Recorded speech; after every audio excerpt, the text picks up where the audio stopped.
ya maagizo ya kanisa. Katika ibada hii kuna vipawa viwili vinavyotumika, mkate pamoja na divai au maji ya matunda ya zabibu. Vipawa hivi ni vya kawaida na kwa hiyo havina nguvu yeyote ya kubadilisha maisha ya mtu. Badala yake vipawa hivyo ni mfano tu unaoelezea moja, ushirika wetu katika asili ya Mungu wa Kristo. Pili, umuhimu wa kukumbuka mateso ya Yesu Kristo na kifo chake msalabani kwa ajili yetu. Tunaposhiriki meza ya Bwana tunatengeneza ushirika wetu na Yesu Kristo, lakini tunaposhiriki meza ya Bwana tunakumbuka mateso na kifo cha Yesu msalabani. Utii wa kanisa kwa agizo la Yesu kututaka tukumbuke mauti yake hadi ajapo yeye mwenyewe. Taratibu za uendeshaji wa ibada hii zinatofautiana baina ya makanisa na makanisa. Kwa kama utakuwa ni mtu wa dhehebu lingine, ni kwamba ni taratibu tu zinatofautiana za uendeshaji. Kwa hiyo kama utakutana na utaratibu ambao sio taratibu uliozoea, basi ni taratibu tu ambazo zimewekwa. Kwa kuwa Biblia haijaweka maalumu, kila kanisa lina uhuru wa kupanga siku watakayoona kwamba itawafaa kwa ajili ya ibada hii. Yapo baadhi ya makanisa ambayo huifanya ibada hii kila Jumapili asubuhi. Vile vile yapo yanayoifanya mara 2 kwa mwezi. Hasa makanisa ya Kipentekoste huifanya mara 1 katika Jumapili ya mwisho wa kila mwezi. Sisi tunafanya kila baada ya miezi 2. Ni juu ya mchungaji kuweka utaratibu mzuri wa kuwa na meza ya Bwana angalau mara 1 kwa mwezi. Nani ashiriki sasa? Ni wote waliomwamini Yesu Kristo, wote waliomwamini Yesu na kukiri wokovu unaopatikana kwa njia ya damu yake iliyomwagika msalabani. Nani washiriki? Nani anayepaswa kushiriki? Ni wote waliomwamini Yesu na kukiri wokovu unaopatikana kwa njia ya damu yake iliyomwagika msalabani. Kwa hiyo haipaswi meza ya Bwana iwe kwa ajili ya wateule wachache tu. 2, wala haupaswi kuwa ushirika wa wanachama kamili wa kanisa fulani tu. Haipaswi kuwa washirika wa mahali hapo, kwa hata wageni pia wanaweza kushiriki mada tu wameokoka. Tuko pamoja? Ndio. Kwa hivyo mada mtu ameokoka, usikutenge na kushiriki meza ya Bwana mada unakutana nayo leo. Na wala haupaswi kuwa ushirika kwa ajili ya kanisa letu tu. Hitaji la muhimu kwa ajili ya matayarisho ya kila anayehitaji kushiriki ni kwamba lazima kwanza kujichunguza mwenyewe ili aweze kupambanua sababu ya Kristo kutoa mwili wake. Sharti kubwa ni mtu anayetaka kushiriki lazima ajichunguze, aone kwamba ninastahili kushiriki meza ya Bwana. Kila mtu na ajichunguze. Wakorintho wa kwanza sura ya 11 mstari wa 28. Lakini mtu na ajihoji mwenyewe, na hivyo aole mkate na kukinywea kikombe. Maana alaye na kunywa hula na kunywa hukumu ya nafsi yake, kwa kutokuupambanua ule mwili. Kwa sababu hiyo wako wengi kwenu walio hawawezi, na dhaifu, na watu kadha wa kadha wamelala. Lakini kama tungejipambanua nafsi zetu, tusingehukumiwa au tusingeadhibiwa. Kwa hiyo unapotaka kushiriki lazima ujikague, uone kwamba mimi na sifa ya kushiriki. ushirika mtakatifu, ushirika mtakatifu. Haipaswi mtu mwenye dhambi anayesikia hukumu ndani kwamba yeye ni mwenye dhambi, haipaswi ashiriki.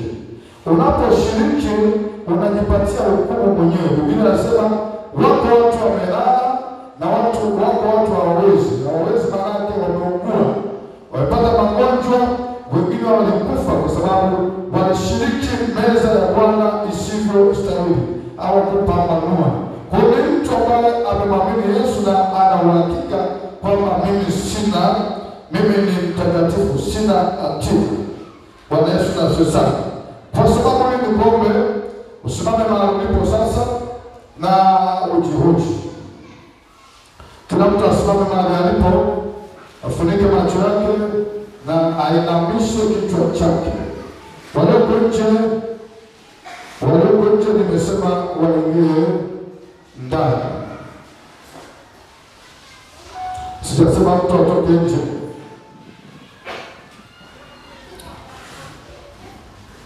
Kwa dakika moja naomba kila mtu atafakari. Biblia inasema mioyo yetu isipotuhukumu tuna ujasiri kwa Mungu. Hebu tafakari kwa dakika moja. Je, una hatia yoyote moyoni mwako ambao unaona mimi kwa hatia naosikia sipati ujasiri wa kushiriki? Kama ingetokea nafasi ya kuomba rehema, basi mimi ningeomba rehema alafu ningeshiriki. Funika macho yako na naomba usitazame mtu mwingine, tazama moyo wako, angalia. Je, una hatia moyoni mwako? Na kama unasikia hatia yoyote ndani, unasikia hukumu yoyote ndani, nikombe mahali ulipo, popote ulipo, inua mkono wako juu na nitakuombea rehema, afukisha unaweza kushiriki. Usijihesabie haki. Kama unasikia hatia, ushirika mtakatifu unachuja nani anakwenda mbinguni. Ndio Baba mtakatifu, watu hawa wameniamini jina lako, ni watu ambao wameokoka, lakini wanapojiangalia mioni mwao wanaona kuna mambo kadha wa kadha hawakufanya vizuri, wanasikia hatia ndani ya mioyo yao. Ndio maana wameinua mikono yao juu ili kuomba rehema. Huo ni ujasiri na huko ni kutamani kushiriki meza ya Bwana. Na kwa sababu hii Bwana umesema yeyote mtakayemwondolea dhambi na mbinguni atakuwa ameondolewa. Nami kama mtumishi wako kwa niaba ya kanisa natangaza hatia kwa watu hawa wanaosikia mioni mwao, sasa ifutwe Bwana, wapate masamehewa, wapate kwa watu huru. Na sasa Bwana wakashiriki meza ya Bwana kwa ujasiri, kwa kuwa wamesamehewa, wametakaswa katika jina la Yesu. Amen. Amen. Basi tunaweza tukaketi sasa. Basi naomba ujumweli hapa ije saa moja.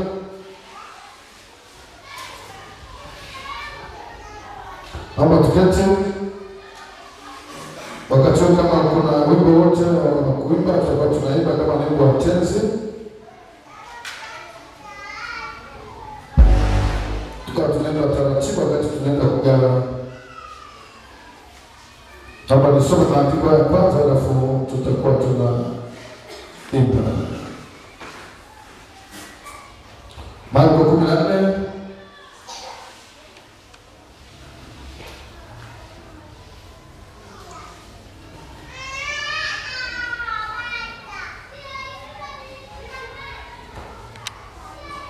nao walipokuwa wakila, alitoa mkate akaubariki. Baba mtakatifu, huu ni mkate wa kawaida. Sasa ninaubariki na kugeuza uwe ni mwili wa kwako Yesu Kristo. Kila atakayekula mwili ule Bwana na akahuishwe, akapate nguvu mpya kusonga mbele. Tukubariki Bwana katika jina la Yesu Kristo. Amen. Asante. Basi kama utulie na utaanza kupokea, na ukishapokea utakamata tu mkononi, usianze kula, tutangojeana. Baadaye tukishamaliza wote ndipo tutasema sasa tutaomba, alafu tutakula. Baba, tuende tukakae kwanza, samahani, tukishapokea alafu tutakuja. Baba, kazi yako mama lazima tukaone kwa wachungaji na watu wengi, mama Neema anaendelea. Tuanze kwa kama kuna mwingine achukue saa nyingine, mzee katibu.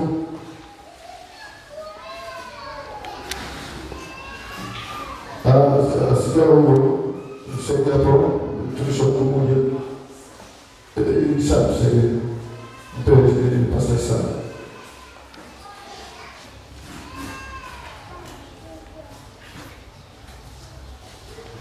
Ukipokea usishiriki, lakini inakuwa sio salama kutokushiriki.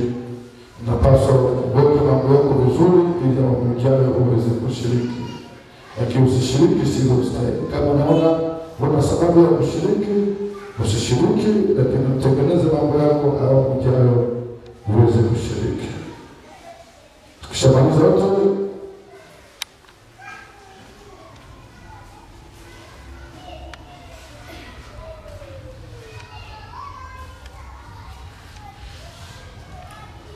Likora Masaka,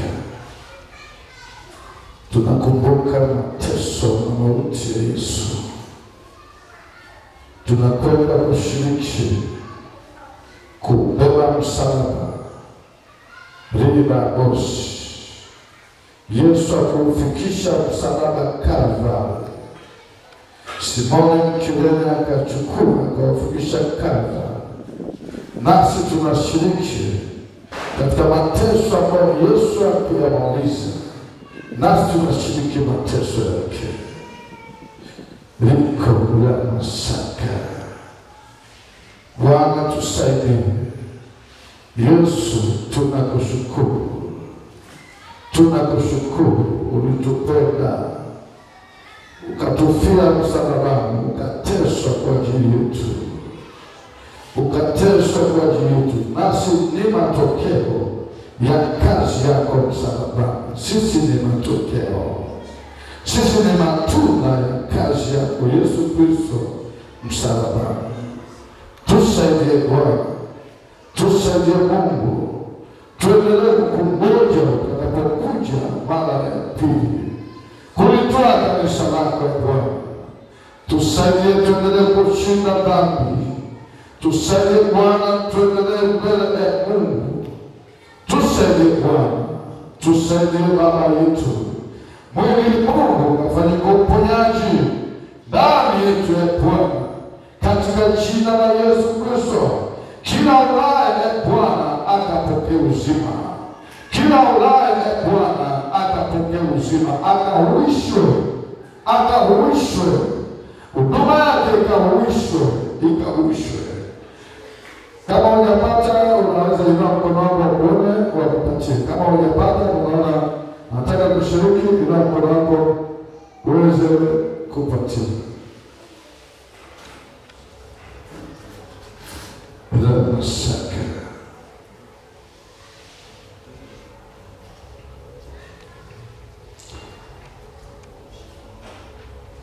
Watoto hawapaswi kushiriki. Watoto hawapaswi kushiriki. Watoto hawapaswi kushiriki. Nao walipokuwa wakila, alitoa mkate akabariki, akaumega, akawapa, akasema, twaeni, huu ndio mwili wangu. Sasa tunaweza kula katika jina la Baba na la Mwana na Roho Mtakatifu. Amen. Unaweza ukana sasa na huku ukimshukuru Mungu ukimwambia nisaidie. Mwambie Yesu nisaidie. Mwambie Yesu nakushukuru. sisi ambao tulikataliwa, sisi ambao hatukufaa, lakini tulifaa kwa ajili ya Yesu. Gharama zake limba osh.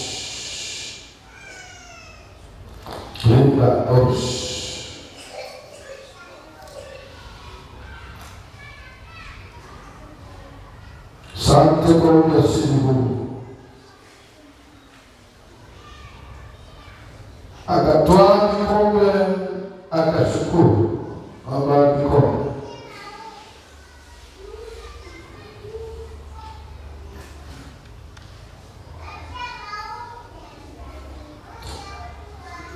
Baba Mtakatifu, nimekitwaa kikombe hiki. Hii sio maji ya zabibu ya kawaida sasa. Ninageuza katika jina la Yesu Kristo, iwe ni damu ya Yesu Kristo aliye hai. Kila atakayeinywa Bwana akauishwe, akapone. Kwa jina la Yesu Kristo, wako watu waliingizwa kwenye mahakama kwa njia ya damu za wanyama. Katika jina la Yesu Kristo, damu ya Bwana ikavunje mahakama yote ambayo watu waliingizwa pasipo kujua. Na damu ya Bwana tunapokwenda kuinywa, damu ikaponye nafsi zetu, ikaponye roho zetu, na ikaponye miili yetu pia. Nimebariki katika jina la Yesu Kristo. Amen. Utakapopewa utakunywa moja kwa moja. Utakapopewa utakunywa moja kwa moja na utaanza kumshukuru Mungu.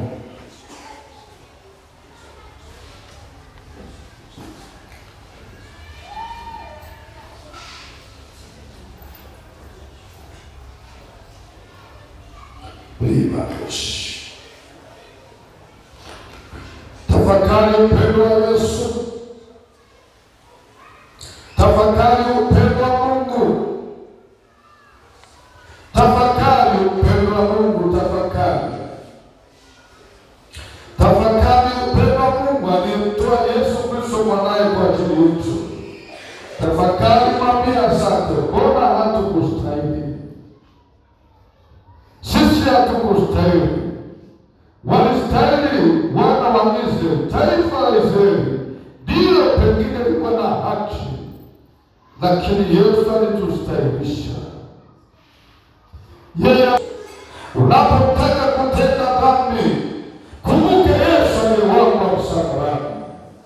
Wakati wote unaposhawishika kutenda dhambi, angalia Kalvari, mwangalia Yesu, utamwona akiwa msalabani.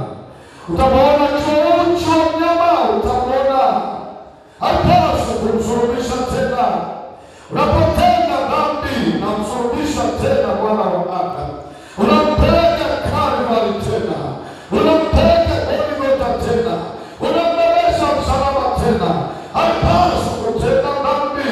Pokea nguvu ya kushinda dhambi leo. Pokea nguvu ya kushinda dhambi. Pokea nguvu ya kushinda mapito. Pokea nguvu ya kushinda jaribu.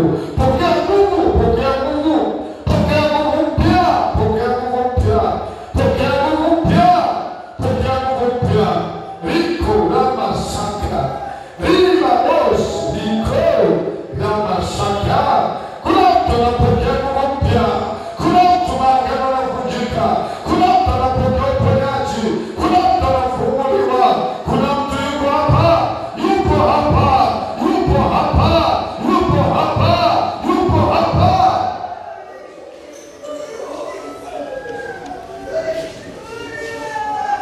Mimi nampenda Yesu. Mimi nampenda Yesu, nampenda. Ninampenda Yesu, nampenda. Atakayechukua chochote nilicho nacho, mimi ninampenda tu. Mimi ninampenda Masihi Yesu. Mimi ninakupenda, ninakupenda tu, nakupenda. Nakupenda hata kama nitabaki uchi. Ninakupenda, ninakupenda. Wewe ni wa thamani. Wewe ni wa thamani kwangu. Wewe ni wa thamani. Wewe ni wa thamani.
wazidi kupokea nguvu ya kuendelea mbele, na kabisa mikononi mwako na watakia baraka tele katika jina la Baba na la Mwana na Roho Mtakatifu.